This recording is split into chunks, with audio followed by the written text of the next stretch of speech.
So when the new iPhones were announced, I was actually watching that event live, and as I've made videos on, I made the upgrade to the iPhone 17. But there were actually two other products that kind of caught my eye that I wanted to look into a bit more. One was the AirPod Pros, but what this video is about is the second thing, which is the new line of Apple Watches. So I'm gonna go into which one I currently have and kind of how I use it day to day, and how that made me realize that Apple Watches very rarely need to be upgraded, and it's almost hard to justify upgrading one for most people. So I guess to start, the watch I have currently is the SE Generation 1, which came out just over 5 years ago now in 2020. But I bought it about 3 years ago for just under $115 used. And today you can pick this up easily under $100 used, but I'm not actually sure I would recommend doing that. I'll talk about that more later. But this past September, like always, the iPhones get the most attention out of any new release, but to be completely honest, that's for a good reason. Like at this point, from,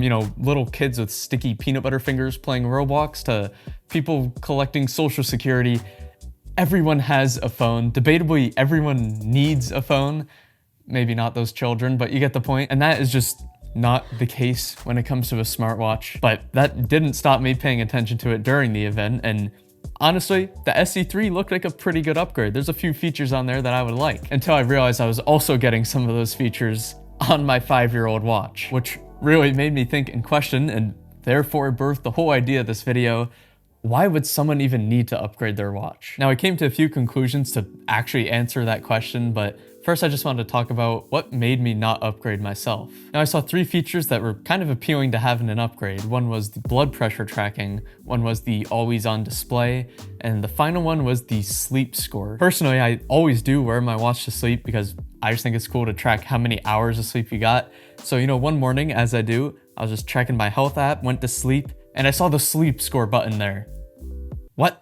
Now, maybe I misinterpreted it, but I thought they made it sound pretty clear that that feature is only going to be available on the new lineup of watches. So, that really made me question, do I even need an upgrade to my watch? No.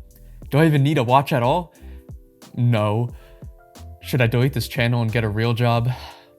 Probably. Anyways, the main reason I decided not to upgrade is because it seems like the Apple Watch just hit a wall. And I mean that in a good way, like it hit a nice wall, like a memory foam wall. But what I'm trying to say is the Apple Watch is just the type of device that you really don't need a lot to benefit from the core functions of it. Like out of my Mac, phone, and watch, the watch stands out the least, but it definitely improves a lot of little things day to day, and I feel like it just plays its role well in the ecosystem and, bringing the other devices together. Like on a day-to-day basis, I'm using it to check time. Believe it or not, watches are getting pretty good at that, but also check my notifications, tracking things like my steps, my heart rate, and again, my sleep, and just those other little things like automatically unlocking my MacBook. But to answer the big question of who would actually upgrade their Apple Watch, well, you kind of got to know what is actually in each of the new watches. Now, there's 3 tiers of watches: the SEs, the Series, and the Ultras. And the SE3 starting at $249, that seems like a pretty good deal. But I've came to the conclusion that that's only a good deal if you're buying into the Apple Watch system, as in you don't have one already, because it gets kind of interesting when you compare the new SE to my SE. Just by scrolling through all the features, there are very few differences. It has what I would assume is a much better chip, but honestly, I don't think I would notice the difference. In terms of the display, down to the sizes available, everything is the exact same, except the one thing that I think would be nice to have, which is the always on display. Personally, I don't see the appeal of it on a phone. I have it turned off, but on a watch, that makes sense. But honestly, as it is now, it's just a little wrist flick up and the screen is on and I'm good to go. So I'm not really sure it's worth spending $250 for that. And even a lot of the tracking stuff is the same. One thing that would be cool is the wrist temperature feature. And as you can see here, again, my SE on the left, the new SE on the right. Sleep score says it's only available on the new SE, but I beg to differ. Although, to be fair, I can't actually access the sleep score on my watch. It has to be through the health app on my phone. But still, I pretty much have it available. And look, even for the battery, both of them are rated for up to 18 hours. Although this one is lacking the fast charging capability, which could be useful. So the question for me was less, do I want to upgrade, or do I mind dealing with some minor inconveniences?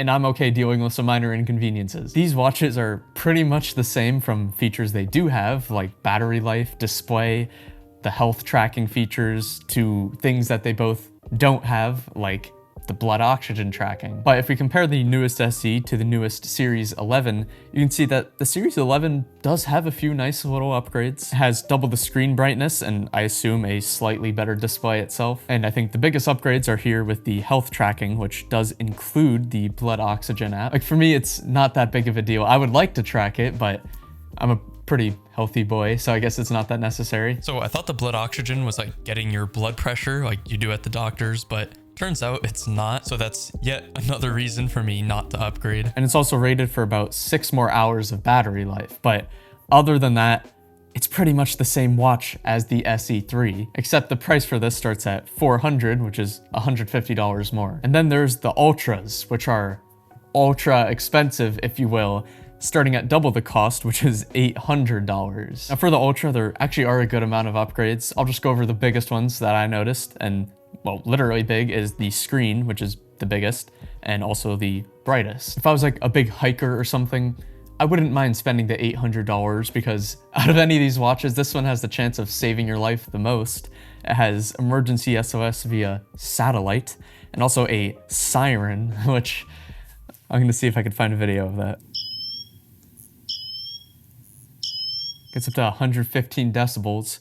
It's pretty loud. If you're big into like the good old H2O sports, like swimming or scuba diving, this is, you know, the watch for you. And it has like 20 more hours of battery life, so if you get lost in the woods and attacked by a bear and die, at least your watch will be charged. I think the real upgrades for Apple Watches aren't upgrading from generation to generation, but instead from lineup to lineup. And the newest generation just offers the most recent tech for each. So like for me, going from the SE Gen 1 to the SE Gen 3, not much is being upgraded, but if suddenly I became a big hiker kind of guy, it might make sense to start looking at the Ultra. And if you don't have a watch, I think these choices are pretty simple. I think by default, if you just want basic watch features, the SE is perfect. If you want slightly better health tracking features, the 11 is great.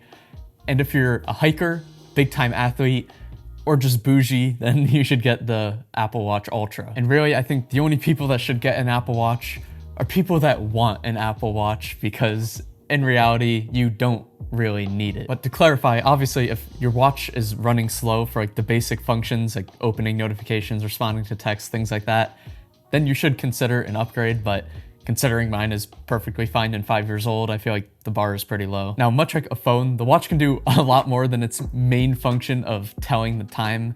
You can send texts, take calls, check your reminders, check the weather. And you know, a phone's main function is communication, but the ceiling is just so much higher. You can watch movies, play games, make movies. Like, I guess no one's using their watch for doom scrolling at night.